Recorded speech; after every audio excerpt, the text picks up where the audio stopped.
జున్ను పాలు లేకుండా మనం ఇంట్లోనే చాలా ఈజీగా, సూపర్ జ్యూసీగా, మెత్తగా ఉండే హోమ్ మేడ్ జున్ను చేసుకోవచ్చు అంటే మీరు నమ్ముతారా? జున్ను అంటే చిన్నపిల్లల నుంచి పెద్దవాళ్ళ వరకు అందరికీ చాలా ఇష్టం. కానీ జున్ను పాలు దొరకకపోతే ఒక జున్ను చేయలేమని అనుకుంటాం.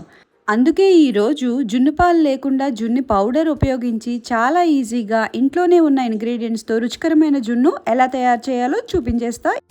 Hello to everyone, welcome back to my channel. So జున్ను తయారు చేయడానికి ముందుగా మనకైతే ఒక హాఫ్ లీటర్ పాలైతే కావాలండి. సో ఇలాగా రా మిల్క్నే ఒక చిన్న బాండీలో అయితే తీసుకోండి.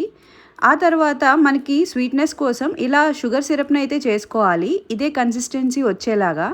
సో మనం కావాలంటే బెల్లమైనా ఉపయోగించవచ్చు, లేదంటే షుగర్ అయినా ఉపయోగించవచ్చు. మేమైతే ఇక్కడ బెల్లం యూస్ చేసాం. ఈ సిరప్ని ఎలా ప్రిపేర్ చేసుకోవాలంటే ముందుగా కొంచెం వాటర్ని అయితే హీట్ చేసుకోండి. ఆ తర్వాత అది కొంచెం బెల్లం వేసి దానిని బాగా మరగనివ్వాలి. ఇదే కన్సిస్టెన్సీ వచ్చేంత వరకు మరగనిస్తే ఈ సిరప్ అయితే రెడీ అయిపోద్ది. జున్ను ప్రిపేర్ చేసుకోవడం కోసం మేము ఈ జున్ను పౌడర్ని అయితే వాడామండి. ఇది మాకు అమెజాన్లో అయితే అవైలబుల్లో ఉంది. మీరు కూడా కావాలంటే అక్కడ నుంచి ఆర్డర్ అయితే చేసేసుకోవచ్చు. తర్వాత ఈ జున్ను పౌడర్ని తీసుకొని మనం ముందుగా తీసుకున్న రా మిల్క్ ఉంది కదా, అందులోనే ఈ జున్ను పౌడర్ని కూడా మొత్తం యాడ్ చేసేయండి. ఒక ప్యాకెట్కి అయితే ఒక హాఫ్ లీటర్ మిల్క్ అయితే కావాలి. సో ముందు మనం హాఫ్ లీటర్ మిల్క్ తీసుకున్నాం కదా, అందులోనే ఈ పౌడర్ని అయితే యాడ్ చేసేయండి. ఇంకా ఆ తర్వాత దాన్ని శుభ్రంగా కలిపేయండి. ఉండలు లేకుండా అలా కలుపుతూ ఉండండి. ఇప్పుడు ఇందులో మనం ముందుగా ప్రిపేర్ చేసుకున్న షుగర్ సిరప్ని అయితే వేసేయండి. మీ స్వీట్నెస్ని బట్టి ఆ సిరప్ని అయితే వేసుకోండి. టేస్ట్ చూసుకుంటూ మీకు ఎంత స్వీట్ అయితే కావాలో అంత స్వీట్ అడ్జస్ట్ అయ్యేంత వరకు ఆ సిరప్ని అయితే వేసేసుకోండి. మా ఇంట్లో అందరికీ కొంచెం తక్కువ స్వీటే ఇష్టం కాబట్టి నేనైతే కొంచెం సిరప్నే వేసుకున్నాను. ఒకసారి వేసిన తర్వాత ఇది ఈ కలర్లోకి అయితే వచ్చేస్తుంది. వచ్చిన తర్వాత ఇంకా కొంచెం యాలకి పౌడర్ని అయితే తీసుకొని ఫుల్గా దాన్ని మిక్సీ చేసి ఆ పౌడర్ని ఇందులో అయితే వేసేయండి. ఈ మిక్చర్లో నల్ల మిరియాల పొడిని కూడా కొంచెం మిక్సీ చేసి దాన్ని కూడా వేసేయండి.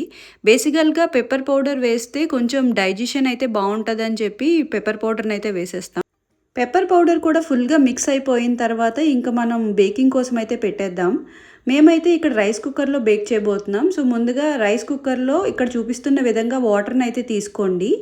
ఆ తర్వాత మనం ఏ బౌల్తో అయితే జున్ను కోసం అదంతా ప్రిపేర్ చేసామో దాన్ని డైరెక్ట్గా అందులో పెట్టేసి ఒక లిడ్ అయితే పెట్టేయండి. ఇంకా నార్మల్ రైస్ కుక్కర్ లిడ్ కూడా పెట్టేసి దాన్ని ఒక 45 మినిట్స్ పాటు అయితే కుక్ చేయండి.